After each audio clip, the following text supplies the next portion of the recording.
Il n'y a pas de hasard, il n'y a que des rendez-vous. Cette phrase de Paul Éluard, Dominique Besnéard l'a faite sienne pour évoquer sa vie. Toute son existence, professionnelle et personnelle, a été menée par les rencontres, comme celle avec Marie-France Brière, qui l'a amené à Angoulême pour créer le festival du film francophone. Il a découvert la ville et s'y est attaché. Ce que j'aime bien à Angoulême, c'est justement la rencontre entre des immeubles des années 70, pas forcément très beaux, mais qui, face à un hôtel particulier du temps du 19e siècle, vous voyez. Donc j'adore les contrastes. Mais la plupart des lieux ont un lien fort avec le festival. Cette gare qui est quand même un des lieux importants d'Angoulême, puisque tous les acteurs arrivent par la gare, parce que le train Angoulême-Paris, c'est 2 heures. Donc il y a une effervescence la veille et le jour de l'ouverture, parce que tous les wagons sont remplis que d'acteurs.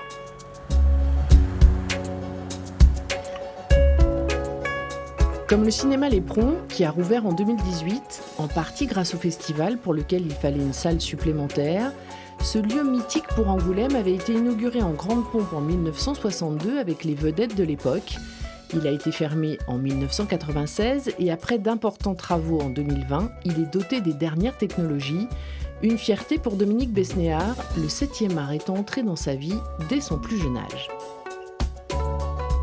Pour moi, aller au cinéma, c'était une récompense. Et surtout, je vais vous dire quelque chose, moi, j'ai jamais eu peur d'aller chez le dentiste, parce que je savais qu'en allant chez le dentiste, à l'époque, il y avait la roulette, ça faisait un bruit, ça en était presque une terreur. Et comme ma mère me disait « tu vas aller au cinéma après », eh bien, j'acceptais toutes les terreurs. Les acteurs et surtout les actrices l'ont fasciné très tôt. Mais jouer la comédie n'a jamais été sa priorité, même s'il se prête au jeu dans la plupart des films qu'il produit. Avant de devenir producteur, il a été responsable de casting pour des grands réalisateurs. J'ai rencontré Benex, qui a été très important, puisque j'ai fait le casting de Diva. Après Diva, j'ai fait la Lune dans le caniveau. Ça a été vraiment le metteur en scène qui m'a vraiment permis de lui présenter des gens. Autre endroit, intrinsèquement lié au festival, la librairie Cosmopolite.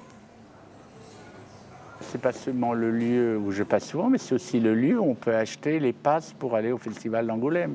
C'est un peu notre QG et que là, tout se passe.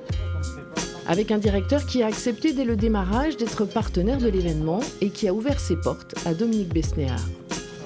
Il est chez lui ici, hein. Il arrive, il fait ses petites courses et c'est un plaisir. Oui, générosité, passion et on peut tout le suivre. Comment parler du lien de Dominique Besnéard avec Angoulême sans parler de la prison ? Lui qui a été visiteur de prison a voulu faire entrer le festival dans la maison d'arrêt située en plein centre-ville, un pari gagné. Les premiers spectateurs presque de Intouchables ont été des prisonniers. Et à l'époque, François Cluzet et Omar Sy sont venus et je peux vous dire que c'était un délire. Le film n'était pas sorti, il n'y avait pas vraiment de publicité avant. Et là, ça a été pareil. Et moi, je me souviendrai toujours quand les détenus tapaient contre les portes de prison. « Omar, Omar !» L'homme de cinéma est aussi féru d'histoire. Il désespère de voir des monuments comme l'hôtel Saint-Simon ne pas être entretenu à sa juste valeur, lui qui se passionne pour la saga des Valois. J'ai pris cet endroit parce qu'Angoulême, c'est un lieu vraiment d'histoire. Il y a Cognac, il y a voilà, et on savait comment François Ier est né à Cognac, mais il a vécu à Angoulême. Donc quand on va au château d'en haut, comme à la mairie d'Angoulême, il y a une partie qui était du temps de François Ier. Mais l'histoire et le cinéma se télescopent. Il prépare actuellement un film sur Diane de Poitiers, réalisé par José Dayan avec Isabelle Adjani.